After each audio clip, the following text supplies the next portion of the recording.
What's up, Beatniks? And welcome back to another game of Beat the Q. I'm your host, Lacey Mosley. If you played with us earlier today, you barely look 3 hours older. And if this is your first time, I am so glad to have you. Don't be shy. Make sure to hit us up in that chat. Let me know how your Tuesday is going. And speaking of the chat, a lot of you are ready to get your quiz on, including Cody Workman from Detroit. Hey, Anita Hill, I see you, girl. Oh, and we have Brittany Geisler from Colorado. What is up? So good to see y'all. Let me know how your day is going. It's Tuesday, February 27th, and on this day in 1996, Adam Sandler founded his company, Happy Madison Productions. And speaking of happy, I know what brings a smile to your face: winning some cold, hard cash. To play, you'll need to be logged into your Top Buzz or Buzz Video account. If you don't have one, close out of this game and create one using your Facebook, Twitter, or Gmail. And then just tap the Beat the Q icon and come on back to me. That's the only way to win. The rules are easy. I'll ask you 12 trivia questions and you'll try to answer them correctly. You have 10 seconds to answer, and once you've made your choice, there is no second guessing. If you answer all the questions right, you will win or split our cash prize. But as soon as you get a question wrong, you are eliminated. Bye, Felicia. Today, you'll be paying for a very cool cash prize of $5,000.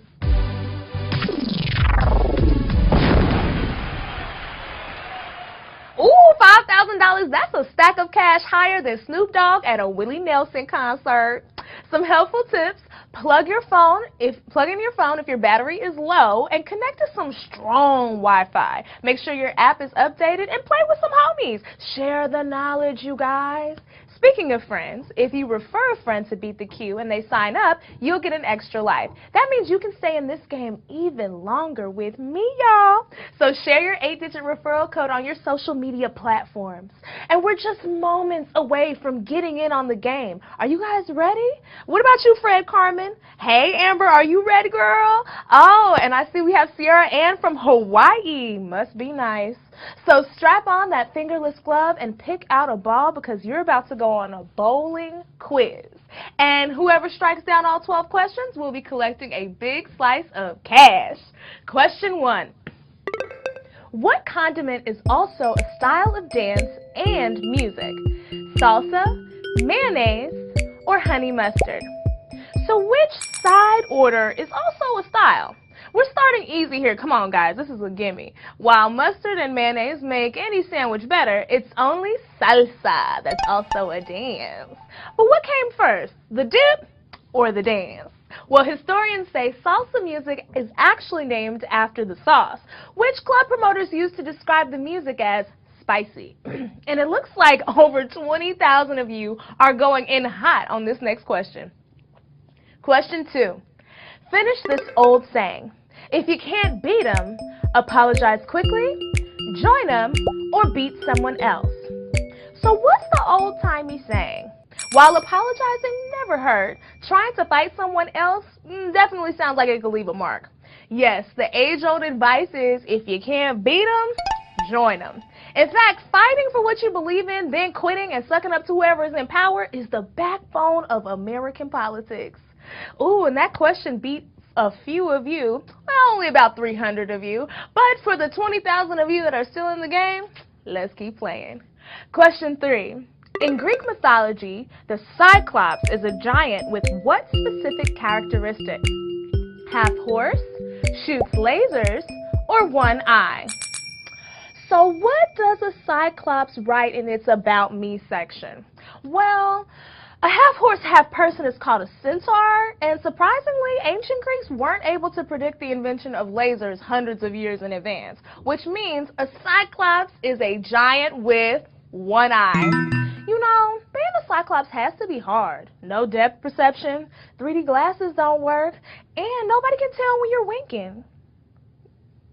Well, most of you got through that question, but if you lost, don't worry. We have another game tomorrow at 4 p.m. Pacific, 7 p.m. Eastern. And here's our next question. A Slurpee is a frozen carbonated beverage available where? AMC Cinemas, Dairy Queen, or 7-Eleven? So where can you get your Slurp on? While a squishy is available at the Quickie Mart in The Simpsons, you can only buy a slushie from its real-life inspiration, 7-Eleven. The name Slurpee comes from an advertiser who said Slurpee is what it sounds like when you drink the frozen treat. And luckily, only a few of you had a brain freeze on that question, with about 17,000 of you getting it right. Okay, let's keep it chill and roll on to question 5. The annual Tony Awards honor the year's achievements for what field? Live theater, television, or music? So, who does Tony and what does he stand for? Well, Tonys are actually named after a she, as in Antoinette Tony Perry, who was a co-founder of the American Theater Wing. That's right, a Tony is for live theater. The Tony Awards put the T in EGOT, and to date, only 12 people in history have won an Emmy, Grammy, Oscar, and a Tony, including Whoopi Goldberg, hey queen.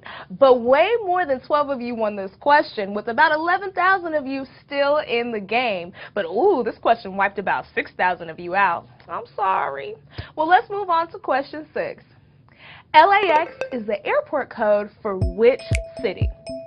Baton Rouge, Houston, or Los Angeles? So which city does LAX call home? The X in LAX stands for international, while the L and the A stand for something a little more on the nose. Yes, we're not pulling any tricks here. The city is Los Angeles. LAX is the 3rd busiest airport in the U.S., seeing almost 75 million passengers a year, not counting the other 75 million that are stuck on the freeway trying to get there. That's a little LA jokey joke for y'all. For those of you who know your La La Land, congratulations! You are halfway through today's game of Beat the Q. Question 7. The month formerly known as Quintilis was renamed July in honor of who? Julius Caesar, Jules Verne, or Julian Assange? So which one of these people is July short for? If Julian Assange was the right answer, he would have already leaked it by now. And although Jules Verne writes a mean book, he was born long after July appeared on the calendars. The answer is Julius Caesar. As if having a delicious salad named after him wasn't enough, Julius Caesar gets a whole month too. If he hadn't been brutally murdered by his best friend, I'd be kind of jealous of him. And if this question knocks you out, don't be jealous. Come hang out with us on Twitter at BTQOfficial. Ooh, and shout out to some of our new followers, Samantha Carmen, hey queen, Michaela Roller, what's up? I see you, Lane Wood. You too can join us at BTQOfficial for updates on games and more. Question 8. The Diary of Anne Frank was originally written in what language? Danish, German, or Dutch? So when Anne Frank wrote her diary, what language was it in? While we associate the Nazis with Germany and evil, their power has spread over much of Europe, including the Netherlands, where Anne Frank went into hiding, which means the diary was originally written not in German, but in Dutch. Since being published, people have been nosing through Anne Frank's business, and it's been translated into 60 different languages and read by millions of people. Ooh, and it looks like that question wiped out over 6,000 of you. But to the 3,000 of you still in the game, let's keep going. Question 9. What country changed their national anthem to include gender-neutral pronouns? Switzerland, Canada, or Finland? So which country got woke and went gender-neutral? Well, this country took a long look at their theme song and felt that the phrase, "in all thy sons," should be changed to "in all of us," because it turns out women are people too, y'all. But how does their anthem start? Oh, Canada! Yes! Canada is your answer. Politicians have been trying to change the lyrics since 1980, but finally got it done this past month. Is there anything that Justin Trudeau can't do? Guys, he is so fine. Whew, honey.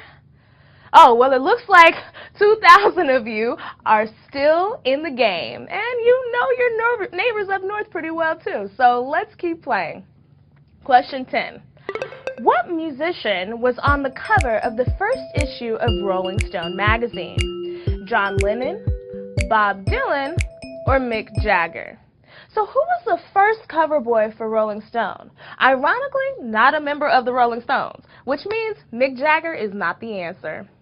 The picture was an image from the film How I Won the War, starring a little-known actor by the name of John Lennon. John Lennon would appear on the cover 2 more times within the first 10 issues, pretty much making him the first Rolling Stone supermodel with facial hair. Congrats to those of you who are still in the game, because we are in the home stretch. Question 11. Which of the following is not an actual functioning cryptocurrency?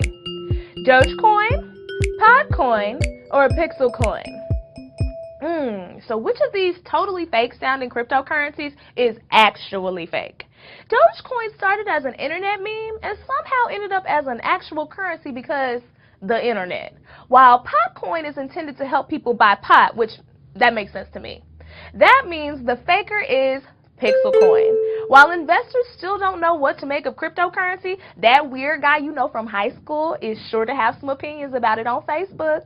And congratulations to the 700 of you who got this one right. You have made it to the moment of truth. That's right. It's time for the final question, y'all.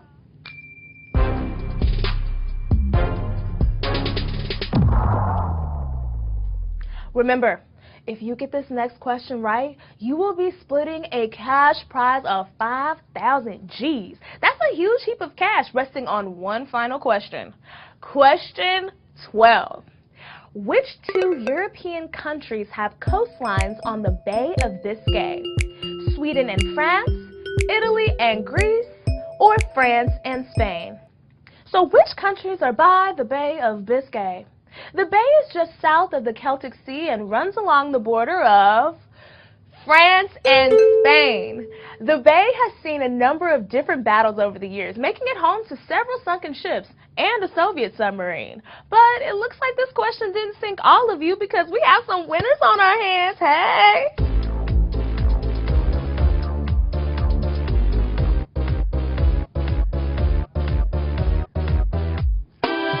Congratulations to our 600 winners on the dot, yes! If you beat the queue today, make sure you brag about it on social media so your friends know your phone addiction has finally paid off. And speaking of friends, remember, if you refer a friend and they sign up, you'll get a free life to stay in this game even longer. So share that referral code on social media. And don't worry, if you didn't hit the jackpot, do not worry. I'll be back again tomorrow with 2 more games at 4 p.m. Pacific, 7 p.m. Eastern, and 7 p.m. Pacific, 10 p.m. Eastern. And let me know in the chat if you're coming back to see me.